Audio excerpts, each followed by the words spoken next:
Hello, good evening, and welcome to the live stream on the 14th of September 2021. Martin North from Digital Finance Analytics here. Great to have you all on board. And we're in for a treat tonight. We're going to go and look at Brisbane property in some detail. And boy, there's a lot to talk about there. What with property prices continuing to rise, a lot of interstate activity, a lot of interest, a lot of Zoom auctions, and also some interesting differences between high-rise, low-rise, and in different suburbs. So a lot to explore, but I think we can also extrapolate quite a lot of what's going on locally in Brisbane to the broader market too. Just before I bring Meighan in, let me just run through my normal caveats. This isn't financial or legal advice. This is just a general conversation about property and things surrounding property. If you need specific advice, then go find a buyer's agent. You might know a few from these channels. Or indeed, if you need legal advice, go find a lawyer, or financial advice, a financial advisor. We don't really provide specific advice here. Please do play nice in the chat room. No racial slurs. This is as at the 14th of September 21. If you want to get my attention, use @WalkTheWorld. That means that I'll be more likely to see your question. I will say that there's a lot of stuff that goes on in the chat. Sometimes I do miss things. I apologise if I do. And if you want to contact me afterwards via the DFA blog, if I didn't answer your question, you can do that. I have enabled Super Chat, which means that you can get your question top of the list, but also make a contribution if you'd like to help us with what we do here, because it does cost a bit to run all these things, and every cent helps. And with that, let me now push this button and bring Meighan in. Meighan, are you there? I am. Hello, Martin. How are you tonight? Yeah, good. How are you going? Fabulous. We're up here in sunny Brisbane, and it's been a beautiful 24-degree day. Couldn't be happier. Yeah, I love your bright background. It really does. You know where that is? That's South Bank. Yeah. No, I've walked past that particular set of letters. Right, I've actually even taken some photographs and videos because it's just perfect. In fact, if you were to watch the stream, the sort of the pre-stream, in fact, it does show that particular view as one of the options. Oh, well, yeah, I chose well then. Yeah, you did choose very well. How lucky was that? Yeah, no, it's great. And look, thank you very much for spending a bit of time tonight talking about Brisbane property. A lot to talk about, of course. Thanks for having me back. It's lovely to have a chat. Yeah, and what we might do, just for people who may not know, why don't you just introduce yourself and basically explain a little bit about what you do. You've got so many irons in the fire, so many things you do that are probably related, that it'll be easier if you tell the story rather than me try and tell it. I might miss one or two, but let's give it a go. Martin, I guess the reason you have me on here is that I'm feet on the ground in Brisbane, and my job is really to know the property market inside out. And it's one of the things that I really love about what we do is as buyers agents, we put the feet on the ground and we apply some of what you do in terms of the analytics, but we put it in front of people and we make it real for them. Finding houses and matching those with our clients is, I guess, the big thing for Property Pursuit, and that's the buyer's agency side of my business. I also have a business with Veronica Morgan, who is a very well-known buyer's agent in Sydney. And we, a few years ago, sort of lamented the fact that a lot of first-time buyers couldn't get access to buyer's agents. So we developed an online course, Home Buyer Academy, your first home buyer guide, and we're really, it's a real passion project for us. So we're working a lot with first home buyers as well as, all sorts of people in terms of buyers across all price ranges. I guess, at the end of the day, I guess you call me a bit of a property tragic that has a bit of a people spin. So I like putting those two things together, and that's what makes my life enjoyable. Well, and what I find fascinating is I come at it from the sort of the analytics and trying to understand from a data perspective. And, I've realised that I've had to speak to more and more people about what they're thinking, because you have to understand the psychology, and you've got to understand what people are trying to do, right? You come at it the other way, from there on the ground, seeing everything, right? But actually coming together and thinking about some of these things, I think, is quite powerful. And people like Veronica and Chris Bates and a few others that I have on, because great property minds out there, but there's also a lot of people that can really put those things together and really bring them down to a simplistic level that people can understand. And I think that's our role is.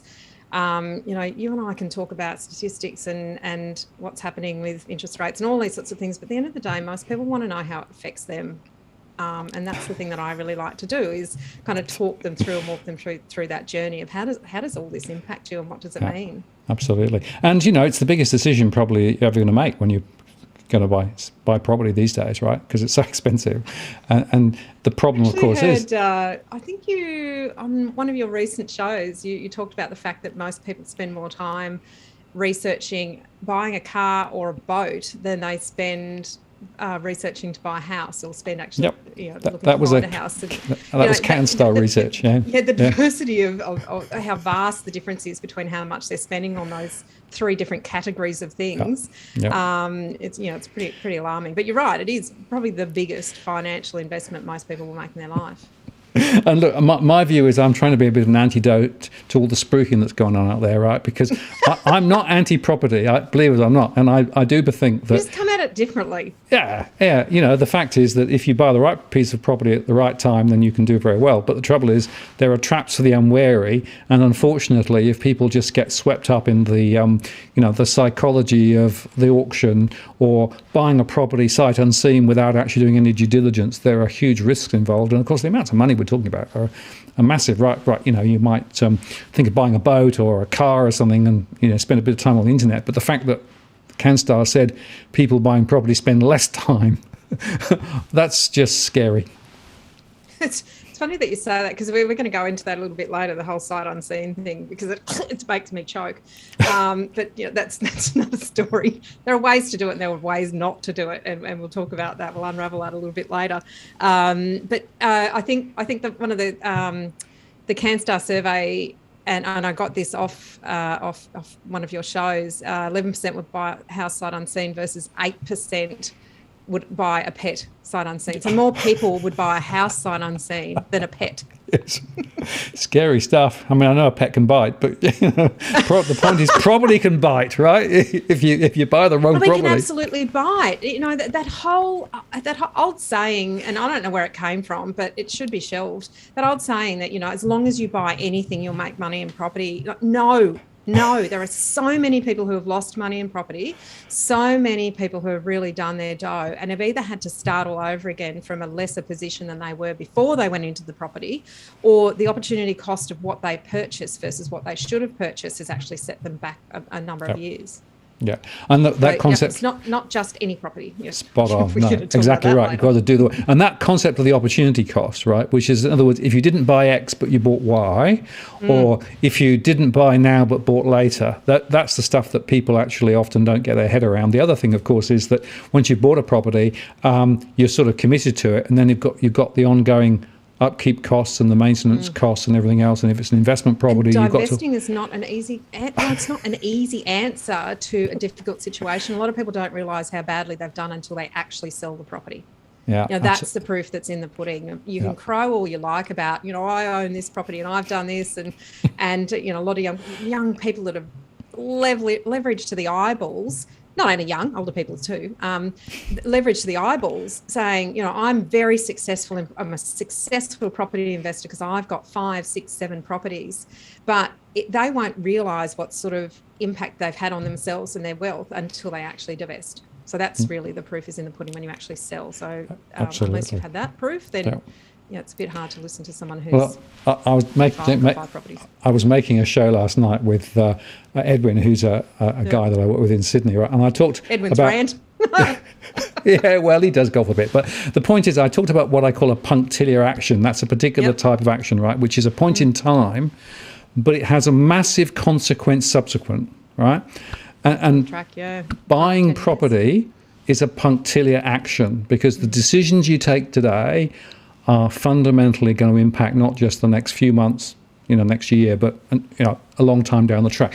People just sometimes don't think about it like that, and I sometimes think that if they did, they might be just a little more cautious and get a little bit more information and perhaps make better decisions. Do you know one of the things that Veronica and I, in sort of researching and pulling together Home Buyer Academy, that one of the things that we really, really got quite concerned about was how much people don't know what they don't know. And I think that's the big knowledge gap that we have the most fear about, is you don't know what you don't know until it's actually unveiled to you. And the biggest problem with property in Australia, particularly in Queensland, is the basis of property law is caveat emptor, which is literally let the buyer beware. And what that means is people have to know what they need to know in order to find the answers to the questions that they don't yet know that they need to answer. Now, wrap your head around that in Queensland. There's little or no seller disclosure. And you have to, as a buyer, you are the person who has to go and find out every single thing about that property. You can't rely on the agent to tell you. You can't rely on a solicitor to do searches unless you instruct them. So if you don't know what you don't know, you need to be engaging with either a really reputable and experienced buyer's agent, or really skill yourself up in what you need to find out, how you need to find it out, and how to analyse the information once you get it. Sorry, I go off on little tangents No. That's really important, right? Because I don't know whether it's the same in Queensland, but in New South Wales, the vendor might well provide a survey, for example, right? Or they might provide some other information, right? And people sort of take that as gospel. And the evidence, certainly in New South Wales, is that those surveys aren't worth the paper they're written on, partly because of all the caveats that they include in them, but partly because they tend to be sort of spun and twisted, right? And yet a lot of people rely on that particular information set to guarantee that they're actually, So you've got to assume nothing. You've got to assume you've got to find out yourself, right? And that can be everything from pests, the structure of the property, building strata reports, if that's planning, zoning, all those things, exactly, right? Improvements, if there's been decks put on a property, have they actually been approved? Is it in line with building code? Is it current code? Is it old code? Is the certifications in place? Is that pool in the right place? Is there overland flow? Is there flood? No one's going to tell you this in Queensland, and certainly you won't get a survey, Martin. That's you would just never receive that in Queensland. The disclosure in Queensland is I think it's, is there a smoke alarm? Is there a safety certificate? Is there a pool safety certificate? No, is there a safety switch? Is there a pool safety certificate? Any QCAT disputes?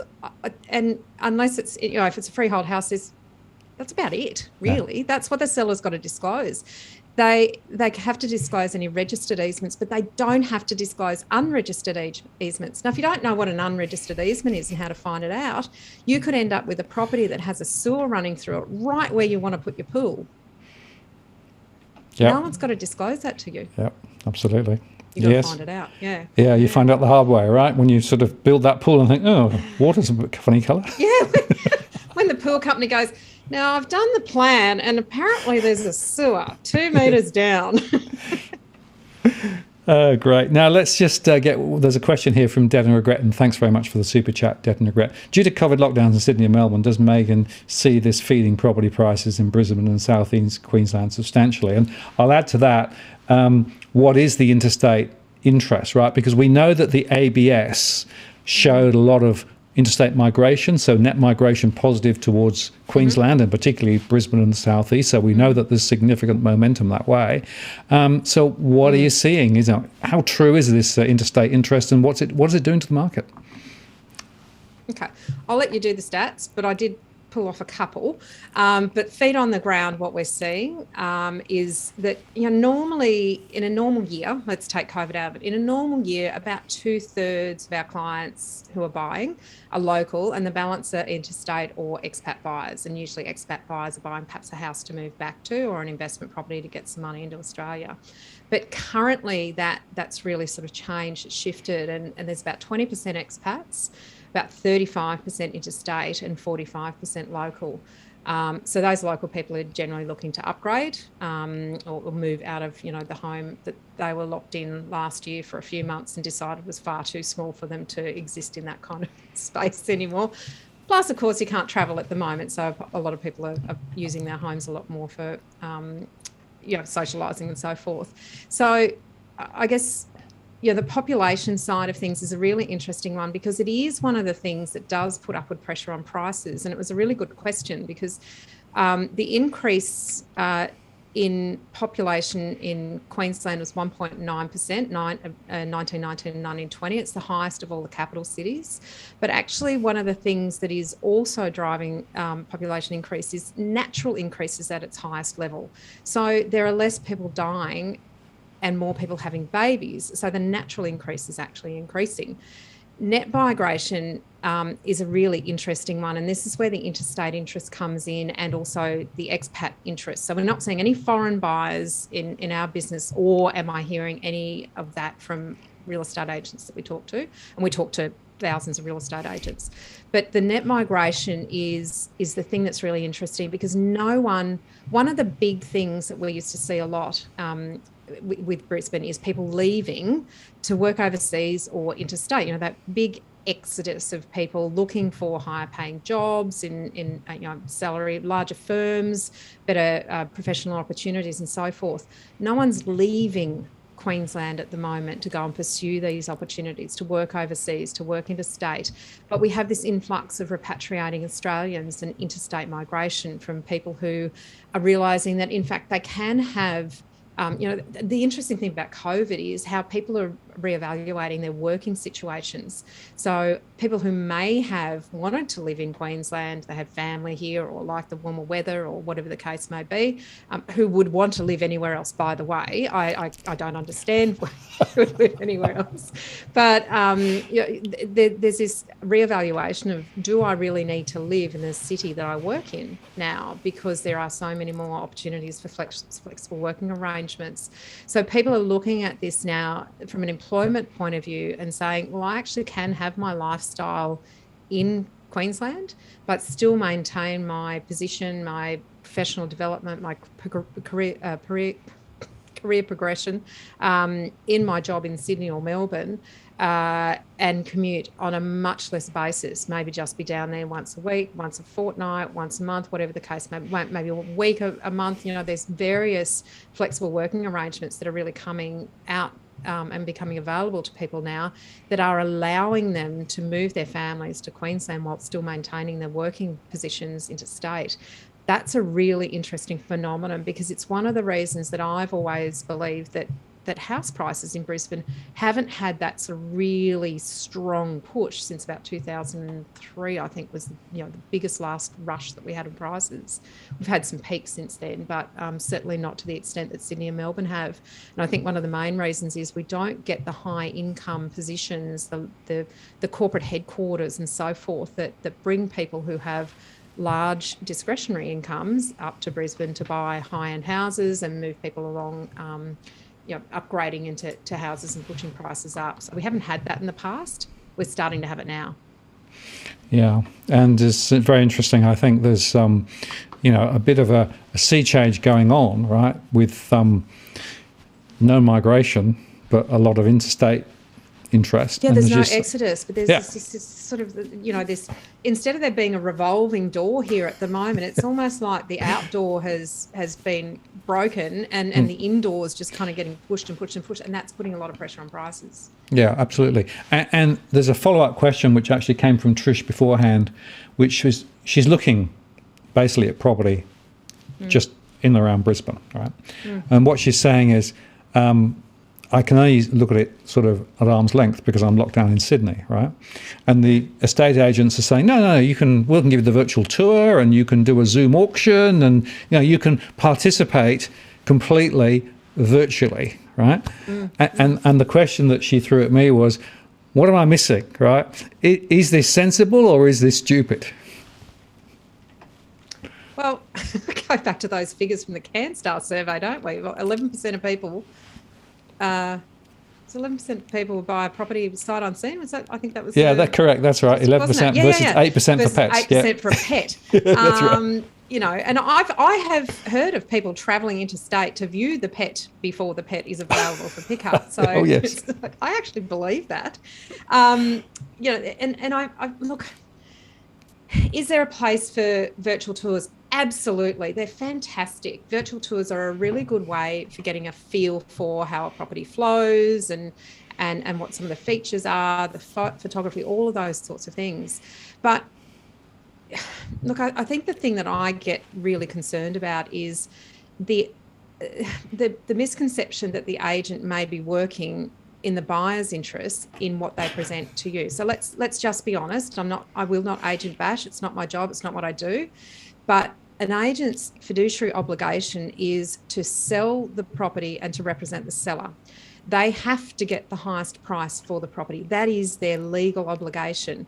They have to present that property in a way that doesn't misrepresent the property, but features its most promising and lovable and emotional aspects, and then get buyers to fall in love with it and compete for that property with a fear of losing it and someone else moving into their home that they've emotionally moved into and unpacked their furniture and have sat in the couch in their own head in the virtual tour. So that's their job. It is, let's just be really, really clear about that. So anything that you see in marketing material is marketing material. So if you're thinking about having a look at something virtually, have a think about who is giving you that virtual tour. If it's not someone who's representing your interests, working on your behalf, or has you at the heart of what they're trying to show you, and knows a bit as well, whether that be family, whether it be colleagues, whether it be an independent buyer's agent, whoever that is, if they're not there for you and on your side, then you have to just believe that they're working for the seller and their job is to sell the property to the person who will pay the most amount of money. All right, so that's fact. That's fact. So the thing that I have heard is, people might sort of see the kitchen and fall in love, or they see the deck or the yard and they kind of get blinkers on, and they stop looking for reasons that they shouldn't buy, and they start looking for all the reasons that they want to buy, that confirmation bias. So I want it, therefore I see these good things. The only time that it's really acceptable to buy sight unseen is if you have an independent person working on your behalf, because the risks are you're not going to see the hot water system. So the marketing material, the virtual walkthrough, it's not going to show you the hot water system. It's not going to show you the stumps under the house if it's a Queenslander. It's not going to open the meter box and have a look at what the electricals are. Is there any old Indian wiring in there, or has it not been updated since the 1920s? Do we have electricity then? I digress. In places. You might not see the, I can't remember. Anyway, okay, you might not see the laundry if it's in good condition or not. You might not see, a wall that has a hole in it, because that's not good marketing material. Now, the agent's not misrepresenting the property. They are simply highlighting the good aspects of the property in the marketing material, and that's their job. You won't see what the roof is like, the guttering. Do the downpipes go into a stormwater system, or they just go to ground? Now, all these sorts of things are the sorts of things when you go through a property yourself and you have a good checklist, they're the things you're going to be looking at, and you're going to be nitpicking over them, not to talk yourself out of it, but to walk into it with open eyes, because nothing's perfect. There's always going to be compromises, all those sorts of things. But these are the sorts of things when you're walking around a property, it might jump out at you and you might notice it, or you might have a bit of a checklist that makes you go, all right, well, I haven't looked, or I haven't seen the back corner fence yet. Oh, wow, okay, it's a retaining wall and it's falling down. That's something I really need to look into and consider what the cost might be to fix that. So these are the sorts of things when you're walking around a property, or somebody's doing it for you with eyes that are intended for your benefit, you're going to see what you're not going to see in virtual tours and marketing photos. Now, the other thing I think about buying sight unseen or from interstate is it's a really, really, really different process in each state. And one of the things we talked about is vendor disclosure. It's really different. I think Victoria has probably the most thorough vendor disclosure in Australia. Sydney's pretty good, but there's still things missing.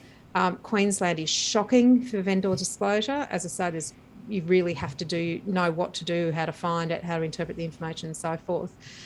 So if you've bought in Sydney and you think you're going to buy in Queensland and you don't understand what the difference in the process, you might actually apply some incorrect thinking and make some fairly big mistakes along the way, end up with something that you haven't thoroughly researched and could end up costing you an awful lot in the long run, or it's probably, you could end up buying a property that you should have walked past instead of walked into. And of course, the point there is that one of the things to look at is, are you overlooked, right? Look at the plots around the place, are they going to just knock it down and put a 4-story up next door, or those sorts of things? Because those are the things that you can see almost immediately when you're there, but it's very hard to see. What are the neighbours like? Yeah, exactly. We call them at Home Buyer Academy. Veronica has a term, PLUs, people like you, and you often can't get that unless you go to the coffee shops, unless you go to the shopping centre, unless you're hanging out at the park with other people's kids. You should only hang out at the park if you have children yourself, of course. But do you know what I mean? Like it's seeing, are these people like us? Are they the kind of people that we want to hang out with on a weekend and be around? I mean, not necessarily make friends with, but, you know, are they your people? But you can't get that kind of feeling by doing Google Maps or, No, absolutely. you know, it's something that you need to experience or have someone experience for you. You can't do it out of lockdown at the moment. You can't get into Queensland. Queensland can't even get into Queensland sometimes. Yeah. So you need to make sure that if you're going to do it right. I'll give you one little story. I was looking at a property in the UK, in fact, in a place called Cambridge, which is quite a famous place, right? But the vendor was only available on a Sunday to show people around, right?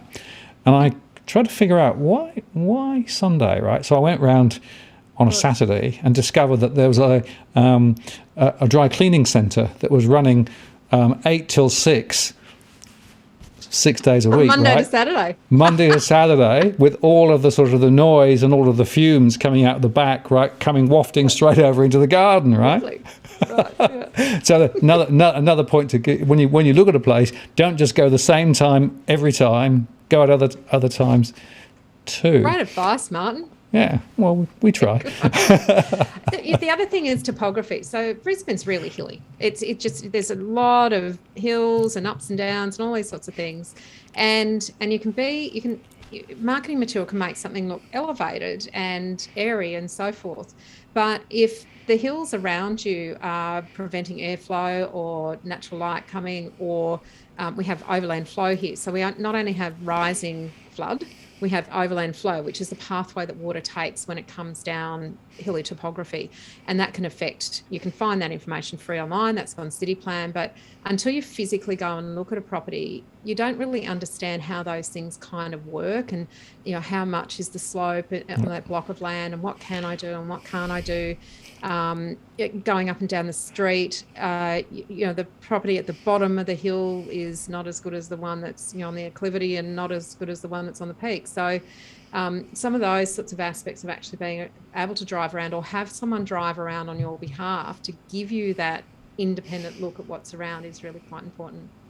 Yeah, and then the thing I do with my one-to-one conversations, what I have with people, is to look at the flood maps, look at the crime maps, look at the development maps, right? Because you can tell quite a lot about what is going to happen by just putting those pieces of information together, and also if it's appropriate, fire, for example, as well. So, you know, there's research that you can do. Just picking up on the Zoom question, right? Zoom auctions, right, which is a big thing at the moment. And picking up what Trish said, you know, she was quite nervous about the whole concept of a Zoom auction. You know, am I going to see the same as I would if I was there? Can I read the rest of the audience? I mean, a bit tricky, isn't it? It is hard, and I don't think.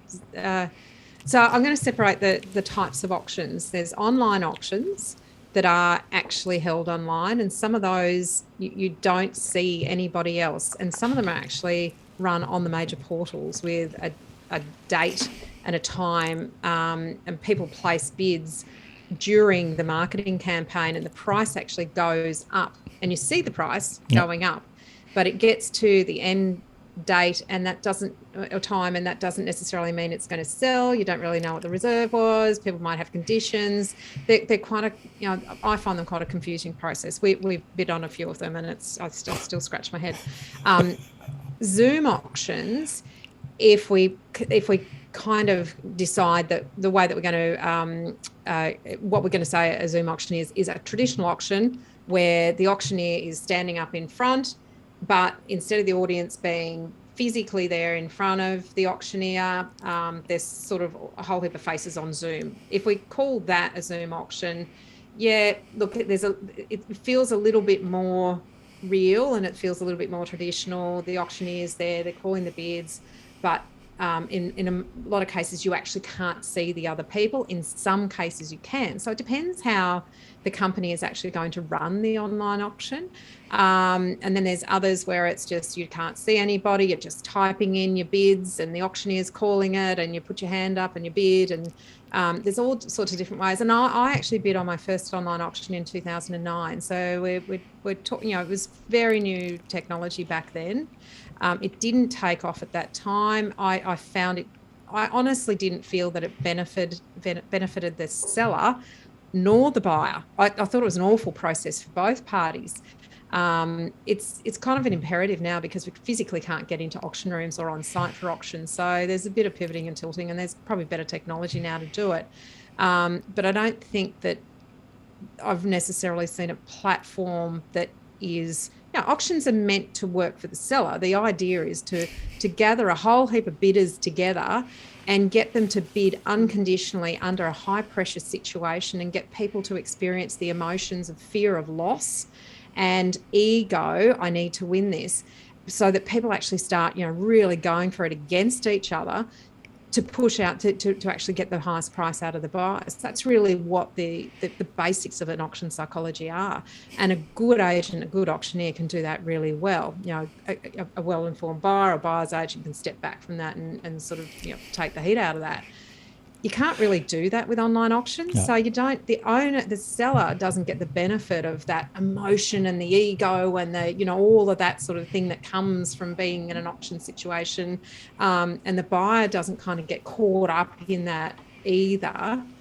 So I haven't seen it be particularly successful, but I guess it's just a product of where we are at the moment, that they've got to exist. Yeah, it's interesting. I mean, I would be nervous if I hadn't done one before.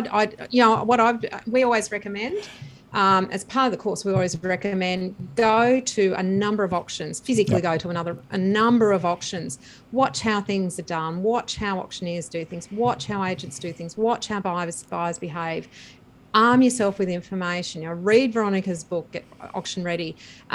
Make sure you know what this whole thing is about, because it is a psychological process and it is a very, very structured process that is put in place for a very specific reason, and that is to get the highest price for the property.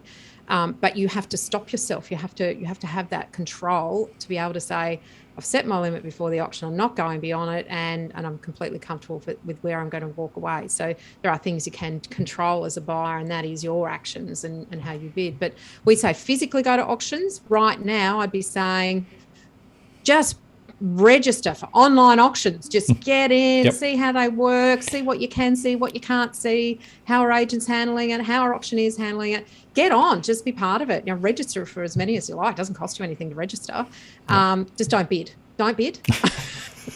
Yes, don't end up with a probably didn't actually mean to buy, something right? You didn't need to. Exactly. But no, I've done a fair bit of that over the last few months, right? Where I've just been involved just because I wanted to see what the experience was like. Interested. Yeah. And it's not one size fits all. There are some really good ones. There are some really bad ones. There are some where the platforms frankly stink. There are others which I think it's almost as good as being there. But you've really got to do the work, I think, and as you say, go well armed. Now, here's another question from a little earlier on that Rose asked, and it's right up your alley. Do you have any tips for first home buyers? What funding or benefits are available for first home buyers who are not buying a new or substantially renovated property? Nothing really. No, I jest, because it is something that I find very frustrating, and that is that most of the government incentives, both federal and state, are aimed at or are meant to encourage first home buyers to buy brand new, or in some states they will allow substantially renovated, but it has to be by a professional development company, not just a mum and dad sort of flipper. And I think the thing that we've got to really understand and wrap our heads around as consumers is those incentives are not there to help first home buyers make good property decisions. They're not there to encourage first home buyers to get their foot on the right step of the ladder. what they're there for is to encourage and stimulate the construction industry. And they have been incentives have been incredibly successful at doing that, because first home buyers are struggling to get into the established housing market. They see great benefits to themselves in the incentives if they go into perhaps a house and land package or a brand new apartment in a large complex. And these are not necessarily good property decisions, but it gives them an extra chunk of money, if you like, that actually gets them into the property market in their minds quicker than if they had to wait to save that money to buy a better quality asset.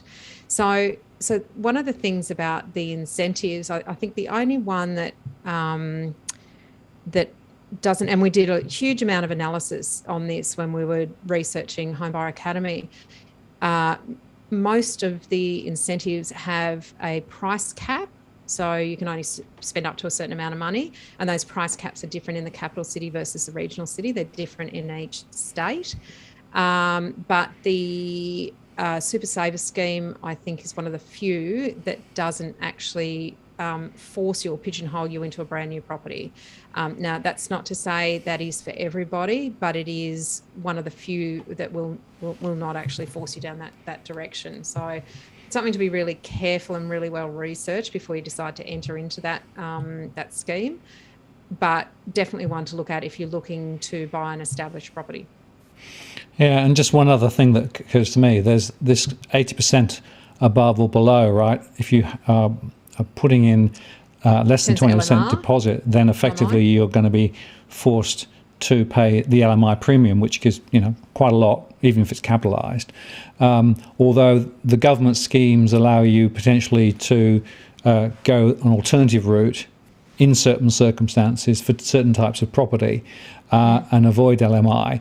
And there's a big debate going on at the moment as to whether LMI is actually a good thing or not a good thing, right? Because it's sort of... Well, we can pick up that debate if you like, Martin, because I know that for a lot of people it is the idea is avoided at all costs, but in a rapidly rising market there is a case for going and sitting down with a really good mortgage broker and understanding the difference between, if you did have a little bit of LMI, like if you did pay a little bit of LMI, would you get into the market quicker, and would the opportunity cost of being able to get into the market quicker into a good quality property, would that be better than waiting and having to pay the higher price in 6 months or 12 months?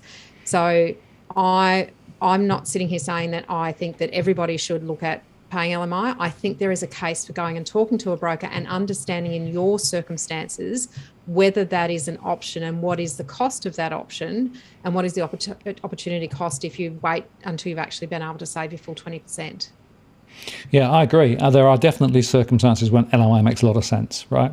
Particularly if you find the property and you know that it's going to fit. And just remember this, of course, the LMI premium is not necessarily transferable, right? So you want to be sure you're going to be living in this place for a little while rather than just want to turn it over in a year's time, right? Yeah. And there are also some rules about whether you can invest or or have to live in it and what have you. But nevertheless, there's a bunch of questions that you need. But the critical observation is lender's mortgage insurance does not protect the borrower. Right? Yes, lender's mortgage insurance point, well made. Protects the bank. It basically means that if in fact you default on the mortgage and for some reason there's a deficit, effectively the bank gets paid out. But this is the thing that people don't get: the lender's mortgage insurer will come after the borrower. Right? You still owe that money, so it doesn't wipe out the chunk of the money.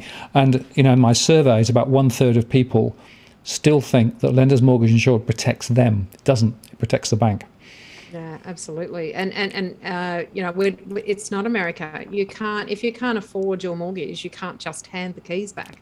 There are obligations that will survive your lack of willingness or ability to pay a mortgage.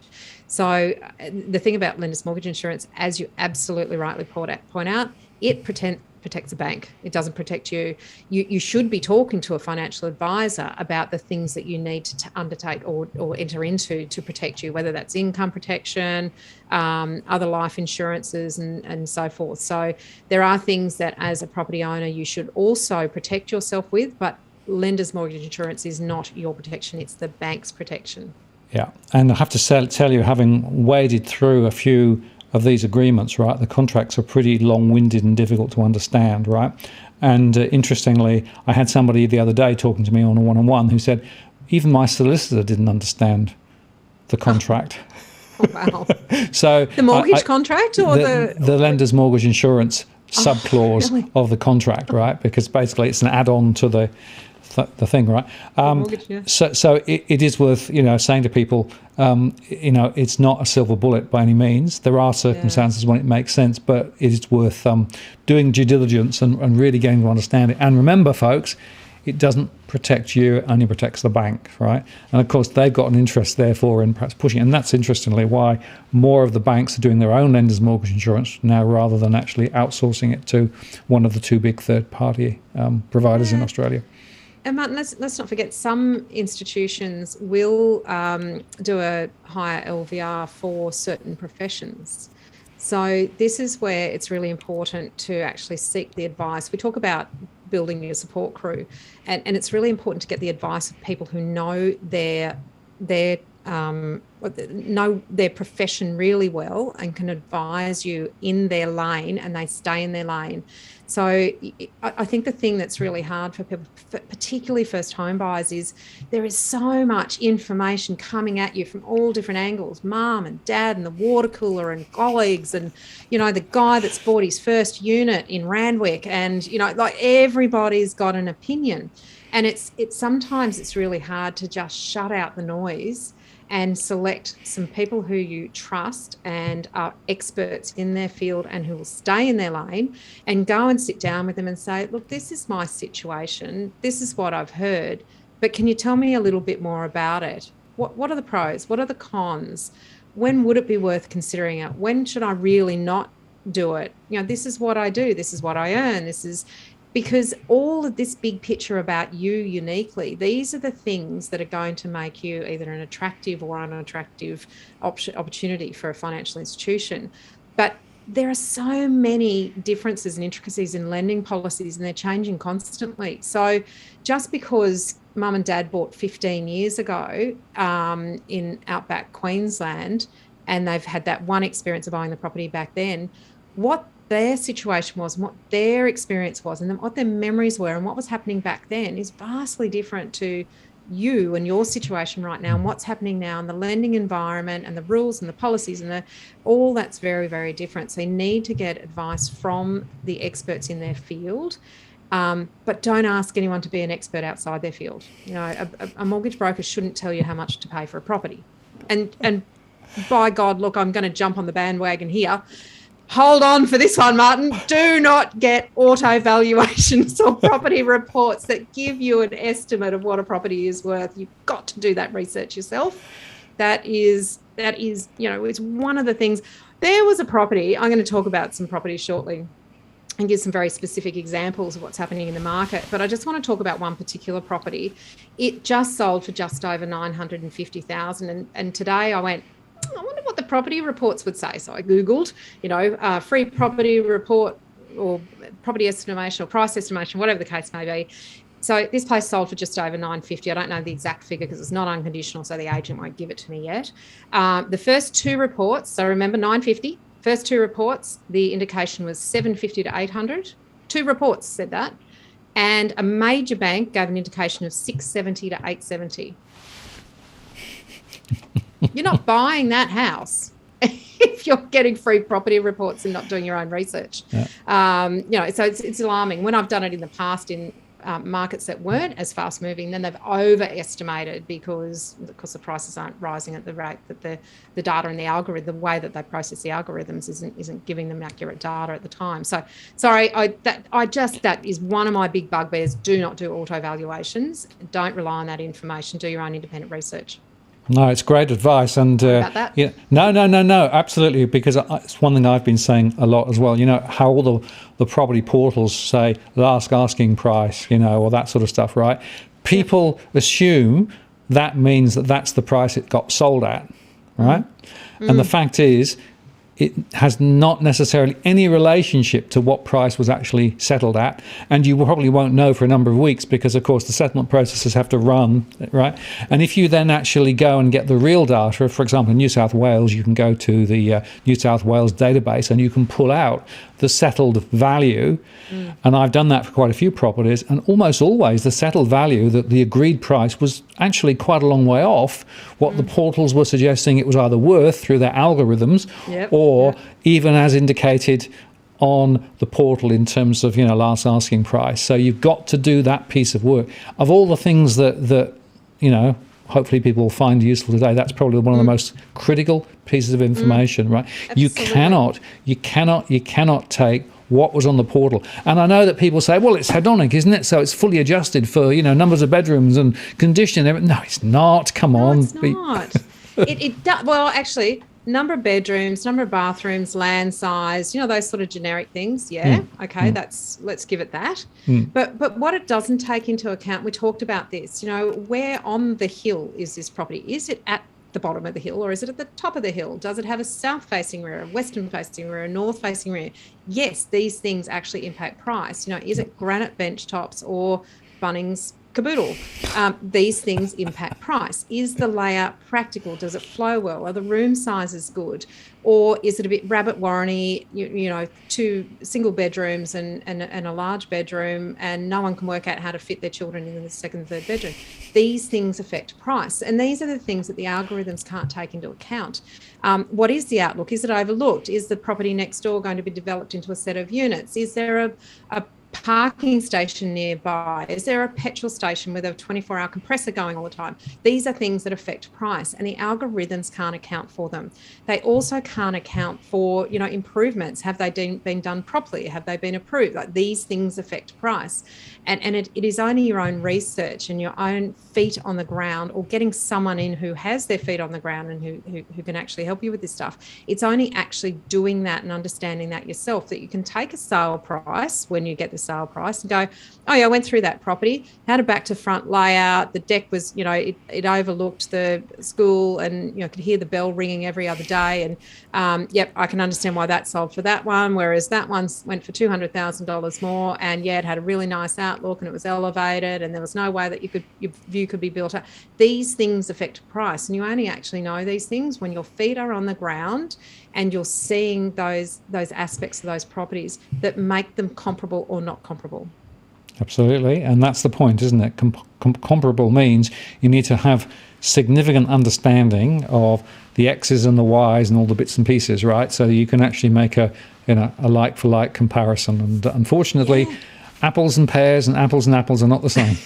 Yeah, absolutely. Throw on a banana. I mean, honestly, you know, some of the properties that we see in these property reports, Veronica and I did our very first course that we created for Homebuyer Academy. We did a free pricing, how to price a property course. So you can download it free, do it free. And we actually pulled apart some of these reports and then said, all right, well, what you can use, the first thing you need to do is take a big black marker and cross out the price estimate. What you can do is use the sales data from the reports, because they'll often give you the actual sale price and some of the features of the properties.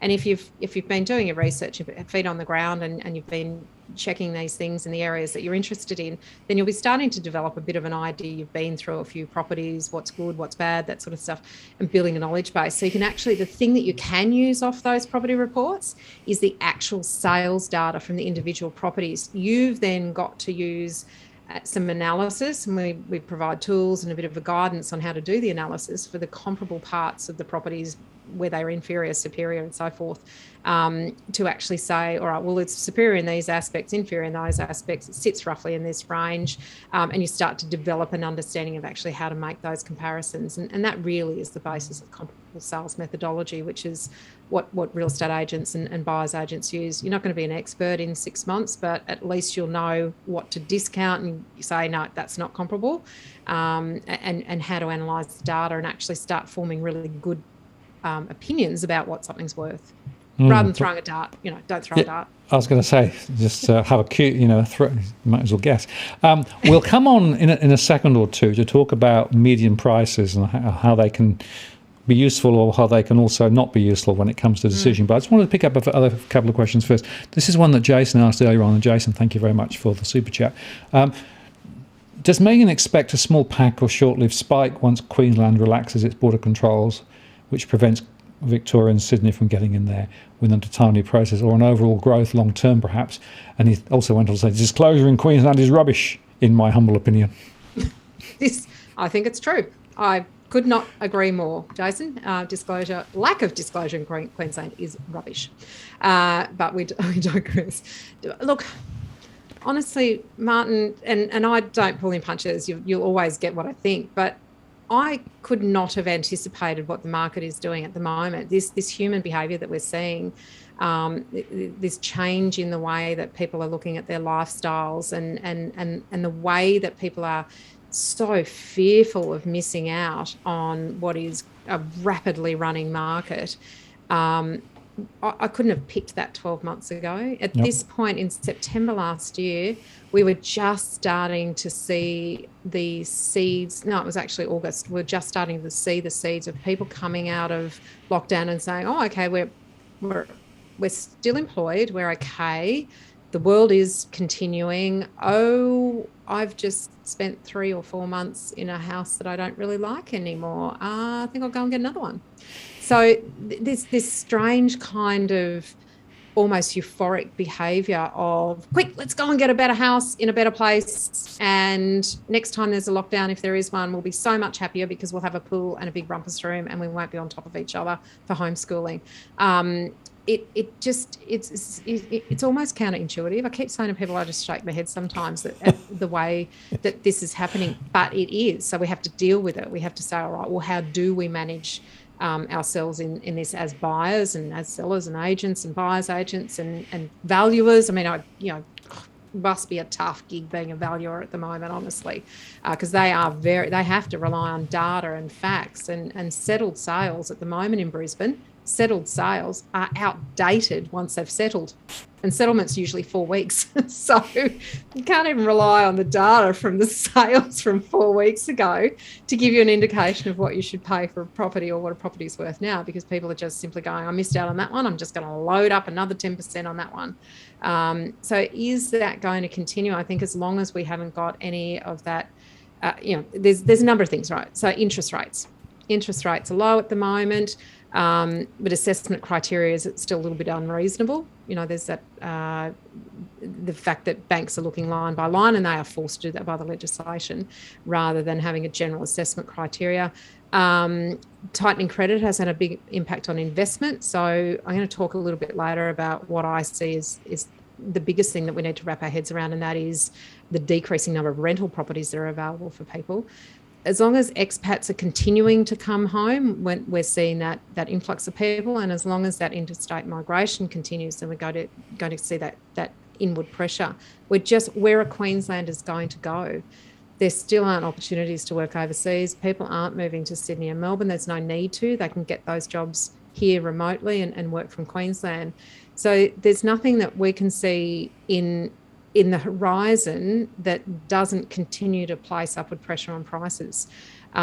There's some data I'm going to talk about later, which is actually sales volumes and what sales volumes have been doing in Queensland. There's a lot of talk about there being not enough listings or a shortage of stock. And I actually don't think that's the case. I actually think there is as much stock as there has been in any other year. There is just far more buyers than there are properties available to buy. So if that continues, and that inequity between the number of people, so the increase in population and the number of people moving here and not leaving, if that continues while supply doesn't increase, then we're going to continue to see this upward pressure on prices. And after the borders open and people can physically come here themselves, then that's going to place even more pressure on the rental market, which is already under incredible pressure in Queensland. And it's worth saying that if you make comparisons between the purchase price of a property in Sydney and Melbourne versus Queensland, right, and Brisbane, right, it's so much cheaper. You get so much more property, right? And so, people who've been used to Sydney and Melbourne prices look at Brisbane prices and think, gee, that's amazing. So that process is going to continue. So my own read is that, we're not necessarily going to see Brisbane prices fall out of bed over the next little while. In fact, probably, if anything, for the reasons that you've articulated, there's going to be continued momentum, particularly for houses. I think there's units, different story. Can we just really be really clear? I'm talking houses when I talk about this market. We're going to separate and have a very short discussion about units, but I'm talking, or this is houses that I'm talking about, not apart from. Actually, the thing I will put in the same category is large, almost house size apartments. So prestige apartments, your large 3-4 bedrooms, your 2-3 car garage, maybe 300 square meters, 400 square meters. They sit in the same category as houses in Brisbane, in those locations where there's lifestyle aspects, river, city view, so forth. Right, but not the rabbit hutches in the high-rise sector, which gutters. No, which there are many in many different areas. Now, let me just answer this one other question, and then I want to come on to talk specifically about. I answered that question for her fully. Did we cover off each of those things? For the first time, guys? I mean, there's so much. I could go on and on. I mean, yeah. Well, the next thing is say there's a course, isn't there? So they should go and get the course. Well, arm yourself with information. I think that's the biggest thing, and that's property across the board. And information is not something that you get from somebody who is selling you something else. So someone who's selling you something else and telling you that you should be doing something is called a spooker. And we want to be really, really clear with people, and particularly first home buyers. It makes me sick to the stomach when I see, I saw an ad pop into, I was watching one of your replays show the other night, and I was, I did this, right in the middle of it came this ad. Do you want to make this much money doing this? And, this is wonderful, and you can make, so much money and so forth. And I was doing this going, oh my God, if Martin knew that this was cutting into his broadcast, you'd have a fit. But I guess I think I can't stress enough that for every success from these sorts of things, someone who might have made money doing, particular types of strategies that are high risk or whatever, for every success, there's going to be 99 other people who either lost money or just managed to get out what they put in, and that's not success. You don't use this much money and leverage to walk away with a loss, or so you can lose money in property. I think the other thing to remember is anyone that says they're giving you advice or helping you into a property, if they're being paid by anybody else, whether that's a real estate agent, whether it's a developer who's paying somebody to market the property, whatever the case may be, if they're being paid by somebody else, they're not helping you.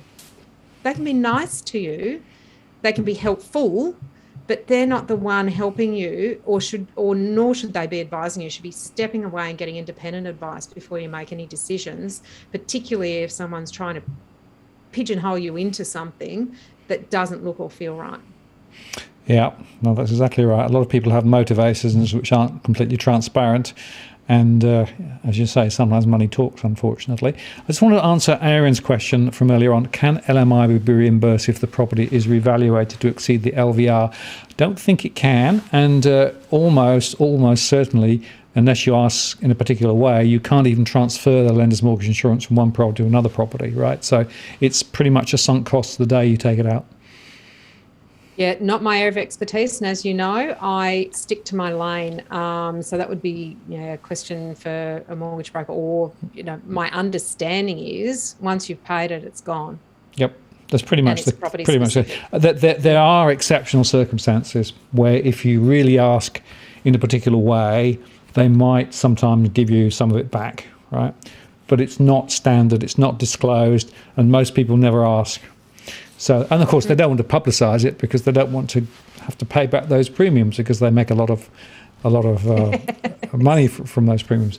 Now, let's talk about Wavell Heights, because I asked you, what is the best suburb to look at to try and understand what's really, really going on in Brisbane property at the moment. And this is the one you picked.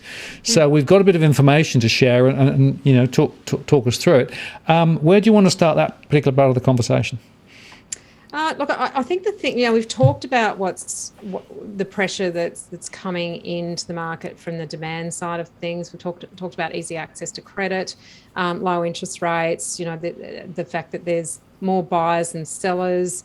All of these things are largely what's driving the demand, the supply and the demand side of things. But what people are struggling to get their head around is, tell me realistically, I could have bought this property last year for 685,000, and you're telling me now. So when we advise clients, we talk to them about data and sales and what's happening and so forth. And then in this market, we actually have to overlay. Now, all that data tells us this price, but you might have to stretch yourself to this price to actually buy it. It almost sounds counterintuitive for a buyer's agent to be saying you need to be paying more than we say it's worth. But that, unfortunately, is exactly the market that we're in at the moment. And the example that I wanted to use was a particular street in Wavell Heights. And if you can just bring up the first slide, there's a bit of data here, but if you stay with me, it'll make sense. Hopefully people can read that. If not, blow your screen up or put your glasses on. You might be able to see it better. So this particular street in Wavell Heights, it's just a residential street. It's actually quite flat, so there's not a lot of topography or differences at all to deal with. Every one of these houses that has sold between January 17, I used that as a baseline. Whilst it's very pre-COVID, I just wanted to show a bit of a pre-COVID kind of pattern before we show a post-COVID pattern. So every house that's sold in this street has an eastern-facing frontage, which means it has a western-facing rear. Now, in Queensland, that's your less desirable of all of the orientations of your rear, which is usually your entertaining area when you have a house. So when you renovate a house and have your lovely living room flowing out to your entertaining area, the ideal is a north-facing rear. It gets lovely sun in the winter and it avoids the heavy sun in the summer. So all of these houses are on the same side of the street. They have a western facing rear, and in a stroke of luck, they are all very comparable. So they're 3-bedroom post-war houses. That means something. I'll get to it in a moment. That have been unrenovated. So, and very similar size blocks. So you'll start to see, if you're running your eye over this table at the moment, you're going to start to see a pretty strong pattern very quickly. So pre-COVID, I just chose that January 17 sale as a baseline, 595 on 610 square metres, site value of 480,000. So I'm going to quickly talk about site value and then I won't talk about it again. Site value is the valuation, I guess, that the valuer general assigns to the land. It is not the value of the property. So it's really what's used for rates and land tax. So that's the rateable value, if you like.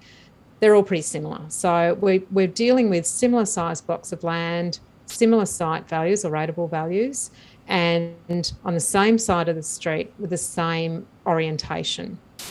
Now, if you just flick quickly to the next slide.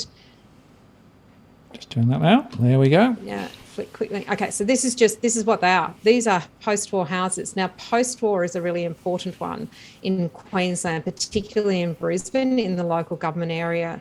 If a house was built before 1946 and it is on a particular zoning and has a certain overlay, a character overlay, if it's built before 1946, then in most cases it cannot be removed or demolished. Houses that were built after 1946, there's an aerial photo. Anyone can access it on Brisbane City Plan 2014. There's an overlay with an aerial photo, and if the structure is in that photo, or it can be shown that the house was built in 1946, then can't be demolished or removed if it's in a certain zoning and has character overlay. But if it's post-war, you can knock it down. So the phenomenon that we've started to see is a rush on these post-war houses, and you can see how quickly it started going. So the post-war houses, they're They're very simple. Most of these houses have the original kitchen, the original bathroom. They have a lot of asbestos lining internally because it was that era when asbestos was heavily used, and either an asbestos roof or a tile roof, or in some cases an iron roof. So they're all really similar, and that's actually pictures of some of the houses that have sold in that table. So let's just flick back to the table, Martin, and have a look. So the first sale was $595 in January 17. Sorry, do you want the first table back or the other table? First one, please. Okay, there you go. Yeah. So the first one, as I say, $595, little bit of growth then to $610,000 in April 17. Now, at that point, the median house price at the end of 2017 was $680,000. So it was sort of in line with slightly above the Brisbane median at the time. Next sale of number 8 was in January 18, was starting to get a little bit of growth there, $640,000. Now that was 15 months after the previous sale, only 5%. So not a strong period of growth in Brisbane. Fast forward to October 20, and this is where things get really interesting. Remember, I've chosen this street because these are the most comparable houses in the same street with a number of sales that show the actual progression of buyer behaviour. So October 20, let's call that, really, people starting to come out of the darkness and start to get active, sales starting to happen. The sale of number 24 in the street at $685,000, let's say post-COVID, or mid-COVID kind of starting point. January 21, the next 2 houses up, number 28 sold for $761,000. So that was 11% growth in only 3 months. So that was the first sign that we were, really starting to see some upward activity. And the median house price in Brisbane then was $770,000 at the end of 2020. Fast forward to April 21, the next sale was $830,000. So we're looking at a 9% growth over the previous sale. May 21, $865,000. So another 4% in only 1 month. Directly comparable houses. And then the most recent sale, which is only under contract, I haven't got the actual sale price. The agent has indicated it's over $950,000, and that's 10% in just 4 months. So that's a really short time span that we're looking at between January 21 and September 21. Where the growth, you blink and a month later you're paying an extra 50, what's that, $70,000, $80,000. You can't earn that in a year. Can't earn that in a month, can you? Can you imagine as a buyer how hard it would have been to be the person who fronted up for the October 20 auction, missed out, and then the next one came up in January 21. Geez, I wasn't expecting that. Do you know what I mean? Like, it's, how do you as a buyer reconcile? Now, these are knockdown houses. And this is the phenomenon that we're seeing, is that people are now looking at knockdown houses, which are hard to get in Brisbane, in the inner city area. So this is, Wavell Heights is 8 to 10 kilometres from the CBD. It's quite a large suburb. Very low density suburb, lots of character houses. But these post-war houses have skyrocketed in popularity because you can knock them down, build a Hamptons or, Queenslander style, really customise it to your own needs. But we're now seeing that properties over 600 square metres in this particular suburb in slightly better positions. Every suburb has, different gradings in positions, in slightly better positions. Over $1.2 million was a sale of a 770 square metre block of, it had a house on it, it's going to get knocked down, which just blew everyone out of the water. That shouldn't have been any more than maybe $1.05 million, realistically, when you look at the data. So that's what Brisbane is doing at the moment, and it's probably the realest. We can look at median house prices, we can look at price changes, we can analyse the data. There's the sales of directly, really comparable houses in a street over a short period of time. And honestly, in our office, we just shake our heads at the moment. What are people doing? And there's just a couple of other perspectives. This is actually the one that you showed, which was the zoning, right? Very low density, right?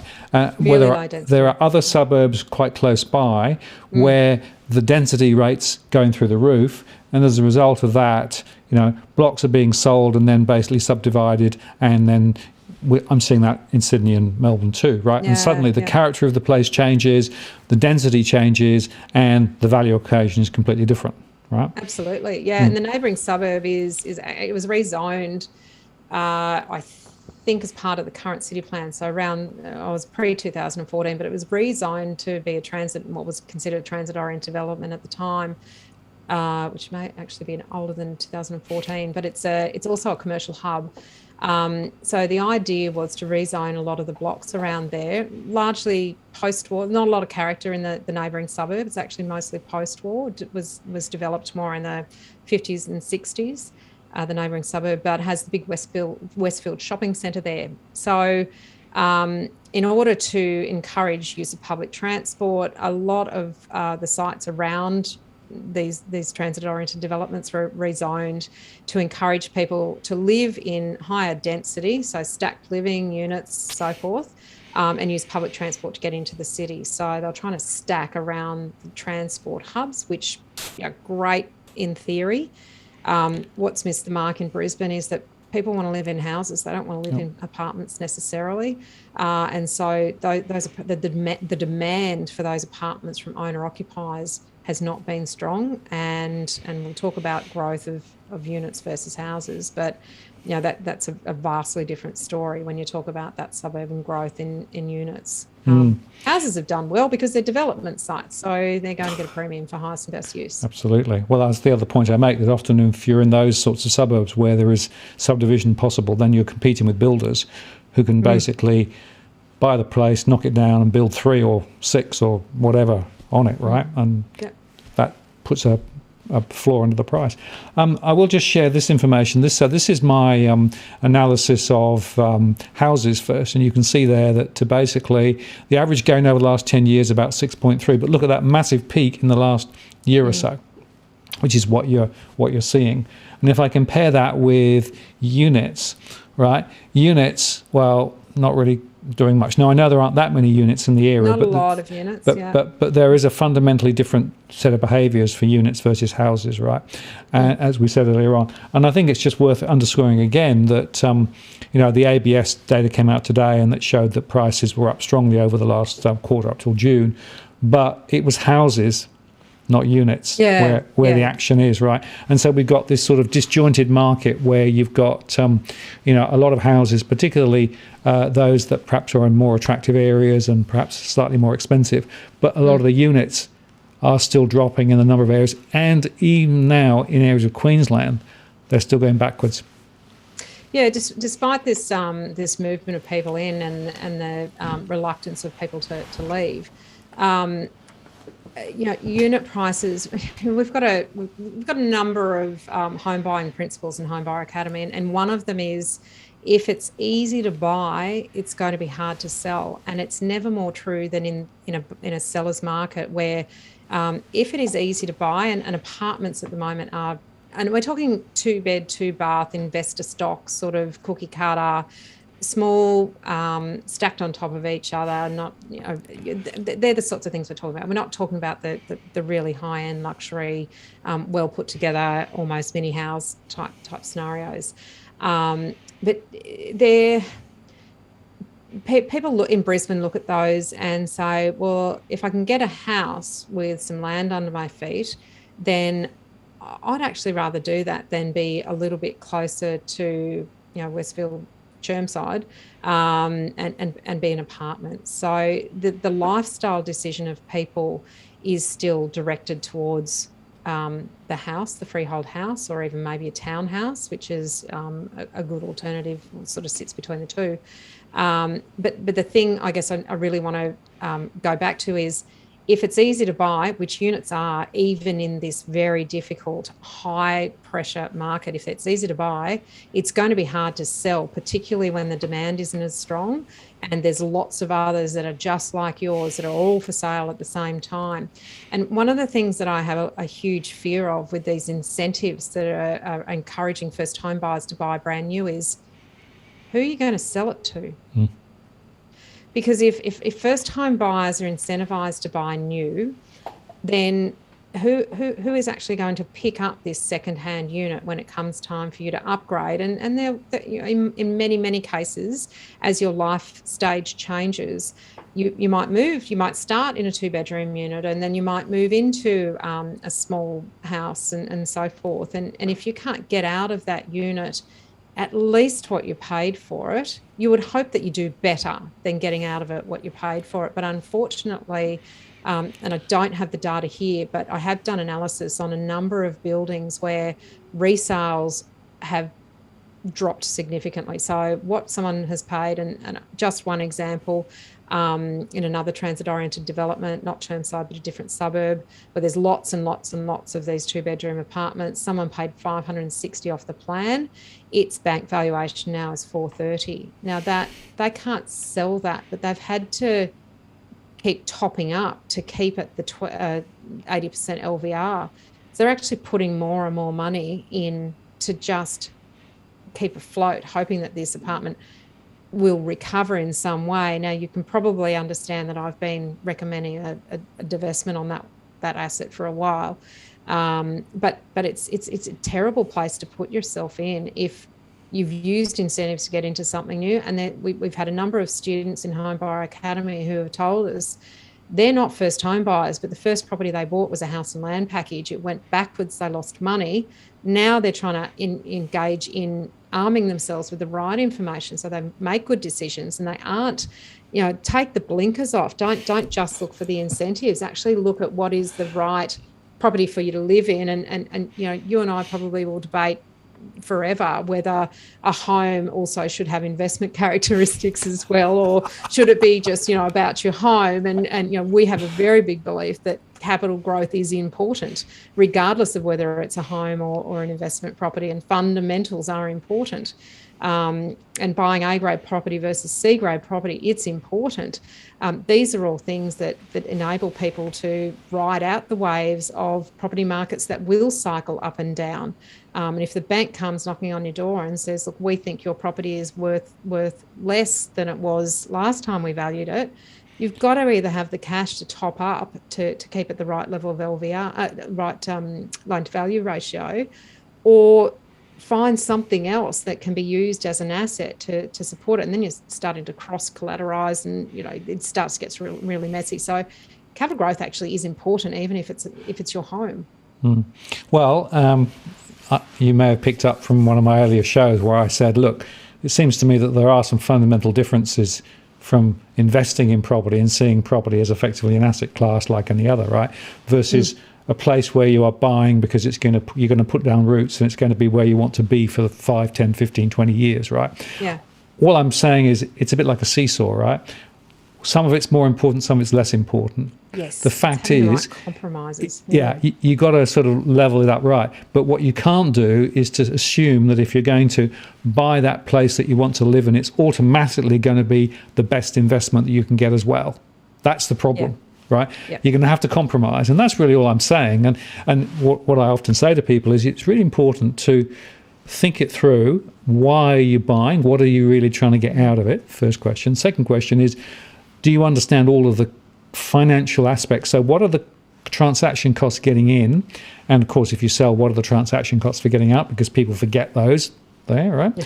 And the third is play devil's advocate with your own finances. What happens if incomes get compressed or another virus appears? How are you going to fare? Because you can't just assume that it's going to be perfect, right? You've got to assume that it might actually not quite go according to plan. And those are some of the things that I think can make the difference between making a really good decision and making a bad decision. It's good risk management, isn't it? And it's something that I think that we're not necessarily taught through school and so forth. And that is it's good to be robust in your decision making and move forward and be ambitious and so forth. But if you do it in a way that manages your risks, and that is, what's the worst case scenario? If I do this and I lose my job, what happens? Or is there something that I can do to help myself if that situation? What if I get married? What if we have children and we go down to one income? These are all good risk management questions, and having discussions with the right people at the right time, whether that be a broker, a finance advisor, these are all good things to kind of nut out scenarios of, okay, well, if this happens, and you know what, good risk management, if you have thought through the worst case scenario, you get comfortable with it, but you don't let yourself get into analysis paralysis mode, because you don't want to not make a decision, because there's risks in everything. Yep. So you don't want to get into analysis paralysis mode. But if you know, well, what if this happens? Okay, well, I know what I need to do if that happens. Yep. And I can deal with that, I'm comfortable to move forward, then you're actually in a position of power within yourself to be able to feel really comfortable and confident that, all right, well, I know what the worst case scenario is. I've got it. I'm fine with it. Yep. It'll be tough and it'll be hard, but we know how we're going to handle it. Yeah, and it's one other thing. A lot of people still assume that if the bank says, sure, we'll give you the money, right, the bank has then, they think, done the due diligence on them, and that means that they can definitely afford it. And pay it back. And I keep reminding people that banks are only about the risk of loss to them.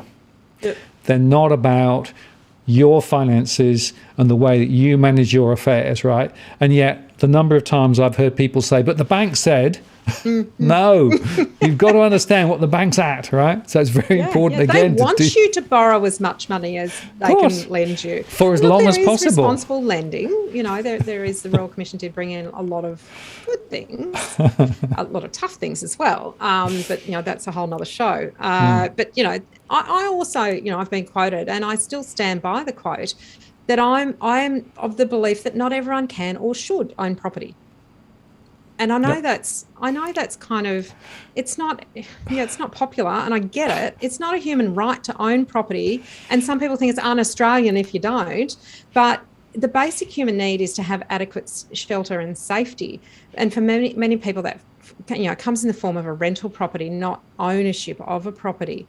This is something that I'm really quite concerned about in Queensland, and that is, I think actually Australia-wide, and that is the absence of investors buying property to replenish the properties that have been sold by investors who are taking advantage of high prices, good growth, great opportunity to divest, and what are they going to do with their money? I'm not really sure, because where else would you have it to have the kind of stock market, that we're having at the crypto. moment? Crypto. Sorry. Look, I'm learning a lot about crypto. I have to admit, I'm not dipping my toe in myself, but I'm sitting on the sidelines watching. Someone else. Probably a good place to be. Who does. Yeah. Still going, what? I don't understand. Give me property. I can understand it. But do you know what I mean by that? I think that there are just some people who, just shouldn't own a property and won't ever in their life.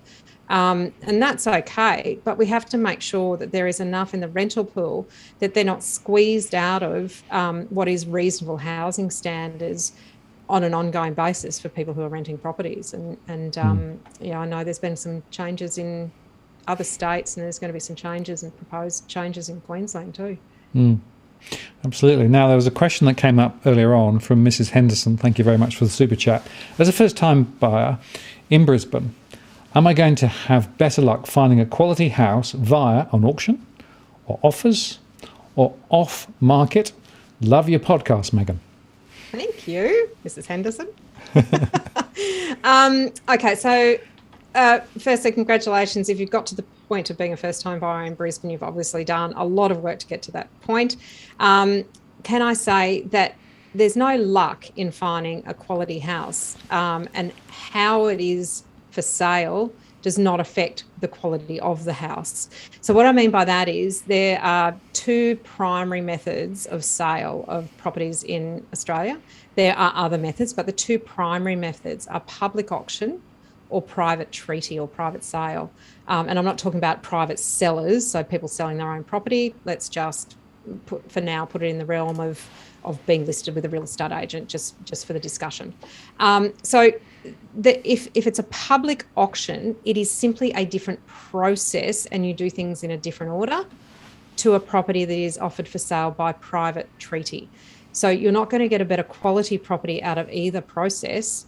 You're just going to have to do the process differently and in a different order. You still need to do all the same high levels and intense due diligence that you would have to do for either of those things.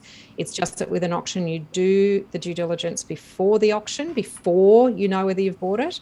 Whereas private treaty in most states, except for New South Wales, you can make conditional offers, which is an offer on a contract to an owner who may accept that. And then you might have a conditional period where you can get finance approved and building pest inspections done and conveyancing searches and any other sort of due diligence that you need to do. So the quality of the property is vastly different to the method of sale. I would not discourage you from, I would not discourage you. I would encourage you to push away any thoughts about whether you should buy at auction or private treaty. Buy the best property that suits you, is within your budget and has the right set of compromises for you. Doesn't matter if it's going to auction or by private treaty. So the method of sale doesn't influence whether you should buy it or not, and it doesn't influence. It's not a reflection of whether the property is quality or not. Hope that long-winded answer was clear enough. Just arm yourself with the information about how to bid at an auction, what to do in the process, what in the different ways in the different states. Know what it is that you need to do in your state. There's cooling off periods in some states. There's not cooling off periods in other states. What does that mean? Well, whether you can get out of a contract that's formed or not. With auctions, no cooling off period. So you bid, your highest bidder, past reserve, you buy. So it's really important just to understand the different methods of sale, because when the right property comes up, it doesn't matter how you buy it, as long as you have done your research properly and it's the right property and you pay. Look, you're not going to get a bargain in this market, let's be honest, but as long as you're not paying an extraordinary amount of money or just throwing a dart or throwing every cent that you've got at the property, regardless of what it's worth. Martin, the other part of that question was... I think we covered off the main points, which was the three routes, and then the other part was she liked your podcast. Oh, thanks. I just wanted to say that again. No. So that's it. We have, Veronica and I have an awful lot of fun doing that podcast. So it's weekly. We release it on a Wednesday. We do a YouTube video for it as well. It's an absolute hoot. You can see my background here is quite colourful. Every time we do the podcast, I put a different crazy house as my backdrop.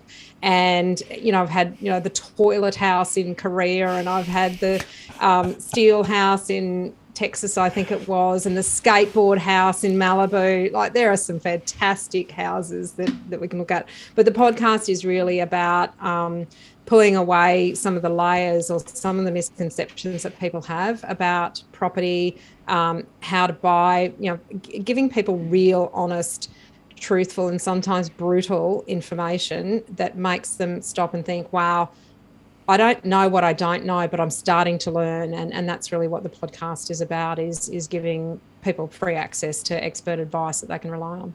More power to your elbow. I mean, I'm very fortunate that I've been able to bring a few different people on from various aspects. I had a strata lawyer on a few weeks ago, obviously yourself, and I've had Veronica on and others too, because I think we're all passionate about one thing, which is helping people to get better informed, to make better decisions, right? Not just to get rolled over by the spookers, not just to get sucked into something which you then live to regret. Because actually, if you do the work on the way in, it's going to pay dividends down the track. Yeah, that's pretty important. I think, hand on heart, what I really like, what I really dislike is hearing people say, "I wish I'd known," blah blah blah blah blah, and I think that's the passion part of it, is to be, I don't believe, I'm not a big fan of the word property expert. I think an expert is simply a collection of experiences. And when you put a couple of people together who have had a vast collection of experiences, Veronica and I have bought over 1.3 billion dollars worth of properties. We've worked with over 1,600 clients. It's a lot of property to buy, and it's a lot of things to see. And I guess what we've picked up is we know who to ask if we don't know the answer. And that's the big thing that we want to teach people is, well, what are the questions that you need to ask, and who do you need to go to find the answers, so that you are actually arming yourself with all the right information. You're managing your risks really well, and you're not ending up at the end of the day with a property where you say, I wish I'd known this. Yep. Wise after the event is not a good place to be. No. Well, we're coming up very close to our 9:30 cutoff, but there's a couple of quick questions which just wanted to... Martin, where did that go? I have no idea, but obviously we're both enjoying the conversation. Hopefully the audience, I think they are too. Two people asked about, have you seen locals being priced out of the market? And the other side of that is, we know that some people are financially stressed at the moment, partly because of COVID and partly because of the things. Are you seeing that in the local market there as well? Well, it's interesting. We're still working for a high percentage of local upgraders, and one of the primary reasons that they come to us is that they do fear being priced out of the market, and I think that's a rather legitimate fear at the moment. What local upgraders, local home buyers, local first home buyers need to do is to keep a level head, but not delay decision making. I think the thing that really frustrates a lot of people is when they say, I wish I'd bought when we first started talking about it 12 months ago. Well, you can't go backwards. You can only start from now, and you can only arm yourself with good information, make good decisions, but you need to move quickly. I heard a really good quote from Kate Bakos, who is a buyer's agent in Melbourne. She's actually the president of REBA, which is the Buyers Agents Association of Australia. And she said, this is not the market to be looking for a needle in a haystack. And what she meant by that was, you always have to make compromises, but some people are waiting and waiting and waiting for the perfect property. And they wait and wait and wait until they price themselves out of the market. So I think the thing to be is very realistic in your expectations, understand your compromises in the three key areas. And we talk about the three key areas being price, property and position. Understand your compromises in those things. Be armed and ready to move very quickly when you find a property that meets the right compromises for you, and be prepared to push yourself for quality properties. And if local buyers are doing that, then they're just as on equal footing as interstate or expat buyers. They have the advantage, though, I think, of being able to move somewhat quicker and with somewhat more information and some, a lot more surety, because they can get the on the ground knowledge and experience of actually going through a lot of properties. So they're actually seeing how quickly things are moving. And it only takes missing out on a couple of properties to realise that, you really need to think very differently in this market to any other market that we've ever had in the past. Yeah, certainly interesting times. Julia said, love Meighan, best places to buy investments in Queensland at the moment? Impossible question, probably, because it depends on what you're looking, where you're looking, right? Yeah, thank you for answering that, Martin. I'll say no more. No, so it's the first question, one of the very first questions we get asked, where should I buy?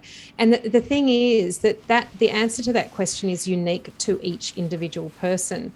Now, that's not to say that there aren't a lot of areas where I would recommend against buying, and there are a number of areas that are actually on our investment matrix, which is a set of suburbs that have met certain criteria and certain property types and certain price ranges. So a lot of research has gone into that, but that's Brisbane local government area only. There's a lot of other areas that are probably good investing as well. But the answer to the question, whether you're an investor or an owner-occupier, is a product of an analysis of those three things that I just mentioned: position, property, and price.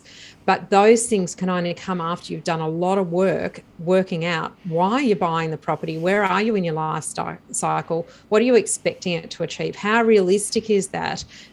All of these things need to be taken into account before you even start thinking about where to buy. Because if I said to you, a really great suburb to buy in is Ashgrove, great growth, high, lots of owner occupiers, big blocks of land, big houses, lots of renovation, high income, good schools, all those sorts of things. I happen to live there myself, so maybe a little bit biased. But if you have a budget of 600,000, you're not going to buy in Ashgrove. So it doesn't matter that that's a good suburb to invest in or to raise your family in.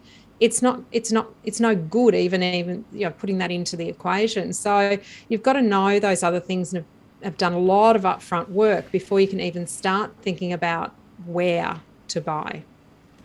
Absolutely. It's almost the end of the story rather than the beginning of the story, funnily enough, because of all those other steps you have to take first, right? Yeah, look, it is part of the preparation phase. So in the PACE system, we have 10 steps, and it is part of the preparation phase.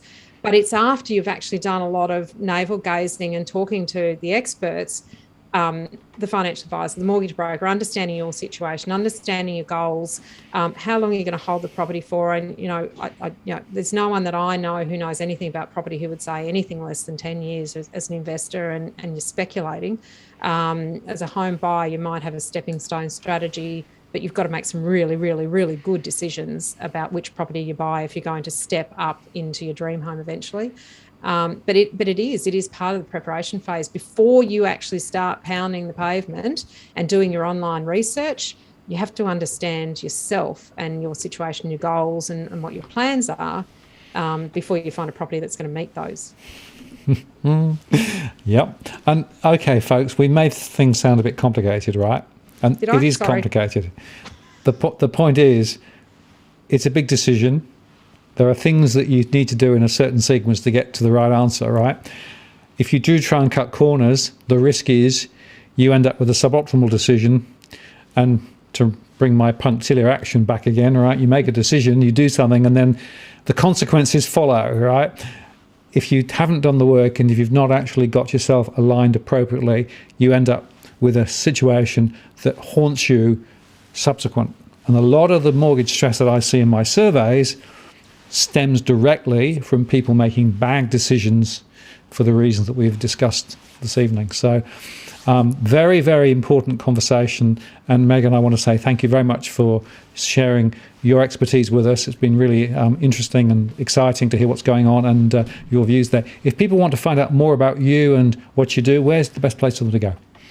Look, there's two options. If you're interested in the help with buying property in Brisbane, it's www.propertypursuit.com.au. If you're actually interested in upskilling yourself or finding out how to go through this process in a really methodical way, homebuyeracademy.com.au is the online course that we've created, particularly for first home buyers, to really arm you with information, help you through the process. Yeah, thanks. And I will say that I've had a few people that I've done one-on-one sessions with who've gone through that first-time buyer course, and they rave about it. So it comes with a lot of enthusiasm and a lot of people saying it really has helped. So I recommend that people go look. Thank you. Lovely. And I'm so grateful to be on again. It's lovely having another discussion with you. Great. Well, I've enjoyed it too, so thank you very much, and keep safe. And I'm sure we'll do it again. As things develop, there's always plenty more to talk about when property is involved, right? It never ends. Who knows what happens in the next few months? Can't wait to see it. Excellent. Thank you very much. Have a great evening. I'm going to take you offline now and close the show. Cheerio. So there we are, folks. That was great to chat with Meighan, and such an expert in her field, and I think has such a wonderfully balanced view. So just want to say that next week we're going to switch to another conversation. I've got Robbie Barwick from the Citizens Party coming on. We're going to talk about what I've called "It's the Economy, Stupid." So we're going to talk about what should be done versus what's being done, what the implications are. Should be a fun session, and feel free to join us the same time next week. So mark your diaries there. Other than that, I want to say thank you very much for spending your Tuesday evening with us and for asking some great questions. And I'll look forward to seeing you during the week or next week on the live show. This is Martin North from Digital Finance Analytics, signing off. Cheerio.